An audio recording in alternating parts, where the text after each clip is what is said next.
আজকে চলে গেলাম আমরা পুরান ঢাকাতে। মানে পুরান ঢাকায় যেয়ে দেখি আসলে আমরা অন্য কাজে গিয়েছিলাম, পরে শুনি এখানে একটা পুকুর আছে, পরে এখানে গেলাম। যেয়ে দেখি ভাই বিশাল আকারের একটা পুকুর, অনেক বড়, আর পানিগুলো এত সুন্দর, এত পরিষ্কার। মানে আমি ঢাকার মধ্যে যে এরকম একটা পুকুর আছে মানে আগে জানতাম না কখনো। এটা এই ফার্স্ট আমি দেখলাম এখানে। এটা হচ্ছে আসলে ওই যে এখানে মালিকের নাম দেওয়া আছে, এখানে জায়গার নাম দেওয়া আছে। এটা হচ্ছে পুরান ঢাকার আপনার বিখ্যাত, এবং এটা হচ্ছে আরও এই পুকুরের আসলে অনেক রহস্যময় একটা কাহিনী আছে।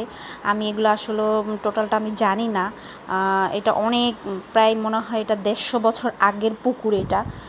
মানে এত পুরনো, এত আগের, তারপরও দেখেন কি সুন্দর আশেপাশটা দেখতে, এবং এবং কি যে ক্লিন, আর পানিটাও যে এত সুন্দর পরিষ্কার, মানে না দেখলে, না গেলে বোঝা যাবে না।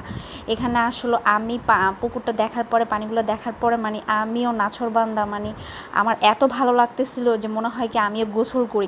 কিন্তু আসলে এখানে মেয়ে মানুষ গোসল করতে পারবে না, যেহেতু সব পুরুষ লোকেরা করে, তো তাই মেয়েরা করতে পারবে না। এই কারণেই এখানে সব পুরুষ লোকেরাই গোসল করে থাকে। আর এই জায়গাটার যে মালিক, সে এই জায়গাটা পুরাটাই এই পুকুর মানে এইখানকার জন্য দান করে গেছে। এটা সে কখনো দাবি করবে না। এটা আসলে অনেক বছর, মানে 150 বছর আগের পুরনো একটা পুকুর।